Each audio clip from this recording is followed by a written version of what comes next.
तो नमस्कार दोस्तों, जैसा कि आप सभी को पता है कि अभी आ गया है एएमआईएम के विधायक जो कि अख्तरुल इमाम, तो जो कि रंगरेल लालटोली में पुल जो धंसन हुआ था उसी के बारे में चर्चा करेंगे, क्या करेंगे, वो बातचीत करेंगे।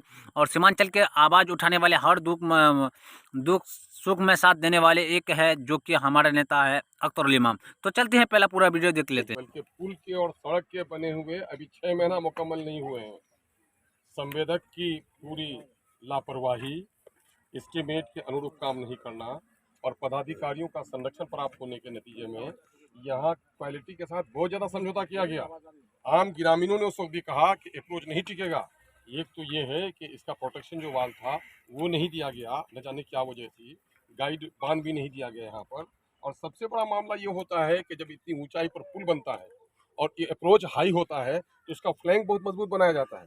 फ्लैंक में बोल्डर पिच वगैरह करा दिया जाता है और ये चूंकि मोस्ट एरोजन वाला इलाका है तो यहाँ इसकी पूरी अनदेखी की गई है। और जिसके नतीजे में जहाँ इस वक्त आप खड़े हैं यहाँ पर 20 फीट की गहराई थी आज से 4 दिन पहले। मामला ये हुआ है कि ये सारे संवेदक और विभाग की लापरवाही के नतीजे में सिर्फ यही मामला नहीं है, बल्कि इस क्षेत्र में जितने काम हो रहे हैं सारे काम में सिर्फ एक बहाना बना लिया है कि चूंकि फ्लड इफेक्टेड एरिया है, ये लोग रिपोर्ट में कह देता है कि बरसात से ऐसा हो गया। ऐसा कुछ भी नहीं है, बल्कि एस्टीमेट के अनुरूप काम नहीं कराया जा रहा है। यही वजह है कि ये घटना यहाँ पर घटी।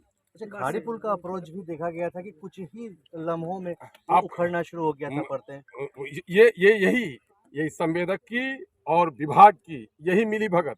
चूंकि उस पुल का पूर्वी हिस्सा में अभी स्पेन एक्सपेंशन होना है और उस पर कोई गाड़ी चढ़नी नहीं है, इसलिए अपने इस काम को दिखा करके राशि निकालने के लिए चतुराई कर रहा था।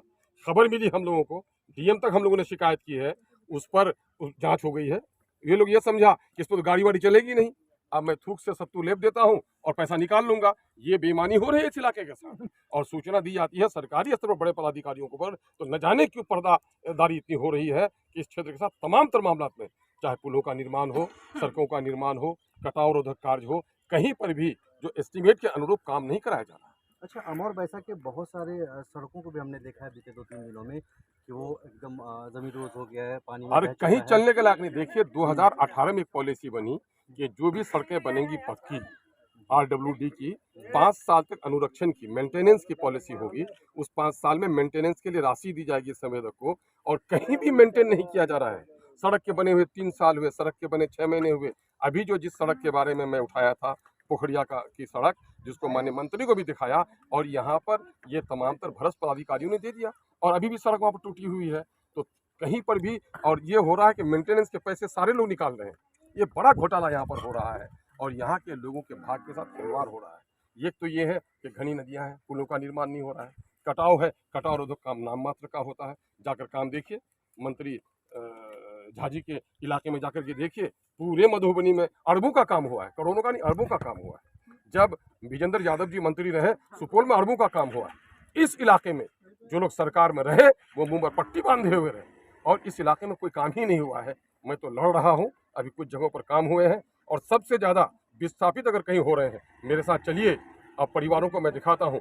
अभी चलिए वहाँ पर चिल्हरी में चलिए, आप सिरसी में चलिए, आप चलिए पंचायत हफनिया में चलिए, लोग सैकड़ों की तादाद में विस्थापित हो गए हैं। 2017 से अभी कुछ लोगों को राशि मिली है, लेकिन अभी 72 लोगों को सरकारी जो आपदा नियमावली है उसके मुताबिक भी राशि नहीं दी गई है ना। ये हमारे साथ, हत्ता के जब लाश कोई डूब जाता है, अभी तो मैं समझता हूँ आधे दर्जन से ज़्यादा लोग डूबकर मरे और डूबने की सूचना दी जाती है, SDRF की टीम कहीं भी समय पर नहीं पहुंच पाती है। अभी देखिए, अभी जो मैंने सूचना दी है, अभी चलिए मैं आप लोगों से विनती करूंगा कि वहाँ चलिए, वहाँ निचंदर पंचायत में 12 बजे सूचना दी गई है। एक लोकली कोई जो था गोताखोर वो भी थोड़ा दो डुबकी लगा करके बैठा हुआ है। SDRF की टीम अब तक नहीं पहुंची। एक सख्त सवाल है जो उठना आज बनता है सीमांचल के लिए, आखिर इतना सौतेलापन यहाँ से।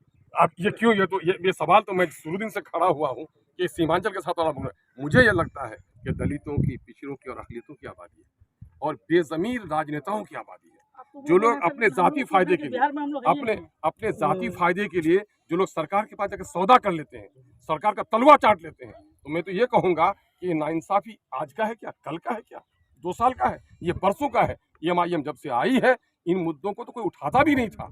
हमने इन मुद्दों को सरकार के आंख के सामने में और सदन में पटल पर हमने सारा एक एक मामला, चाहे विस्थापन का मसला हो, कटाव का मसला हो, सड़कों का मसला हो, स्कूल का मसला हो, बिजली का मसला हो। अभी देखिए वहाँ पर बौलान में हर 3 दिन के बाद वहाँ पर लाइन डिस्टर्ब हो जाती है। 4 घंटा से लाइन नहीं मिल पाता है। कहाँ? पूर्णिया से लाइन की सप्लाई दी जाती है 80 किलोमीटर दूर, और वहाँ पर बौलान से बारामसिया की दूरी सिर्फ 17 किलोमीटर 12-13 किलोमीटर है, और वहाँ पर नहीं जोड़ा जा रहा। आज 2 साल से यकीन दिलाया जा रहा है। ये सरकार जानबूझकर इस इलाके का सौतेलापन का सलूक कर रही है, क्योंकि यहाँ दलितों की, माइनॉरिटी की, पिछड़ों की आबादी। सर यहाँ एक बस्ती है जहाँ पुल के नीचे से बिल्कुल बस्ती कटती हुई नजर आ रही है, आप इसके बारे में क्या कहेंगे? जिस वक्त पुल का निर्माण हो रहा था, हम लोगों ने यहाँ आकर कहा था कि प्रोटेक्शन पहले उधर हो जाना चाहिए, उसके बाद काम करने दीजिएगा। गांव के ही कुछ लोग संवेदक के साथ मिल गए, उधर का काम नहीं कराकर इधर का काम कराकर भाग गए, जिसके नतीजे में गांव का मामला कटा है। उसको भी हम लोग दिखवा रहे हैं। सर खाड़ी से और लेकिन ये असल मसला ये है कि इस ऊंचाई पर जितना फ्लैंक होना चाहिए, ऊपर के चौड़ाई के अनुरूप नीचे का मतलब चौगुनी चौड़ाई होनी चाहिए, उस पर हेवी बोल्डर पिच होना चाहिए। और देख रहे हैं ये टुकड़े हैं, ये टुकड़े तो बच्चों के पाँव से लुढ़क जाते हैं। क्या ये सैलाब के इस तूफान को रोकने के लिए काफ़ी हो सकते हैं? जिस पर स्तरीय जांच करवाऊंगा। सर खाड़ी से काली मांदी तक कई पुल बननी है, अभी तक नहीं बना है, उस पर क्या? एक दो जख्म नहीं, सारा जिस्म है छलनी। दर्द बेचारा परेशान है कि कहाँ से उठ के। आप वहाँ की बात कर रहे हैं,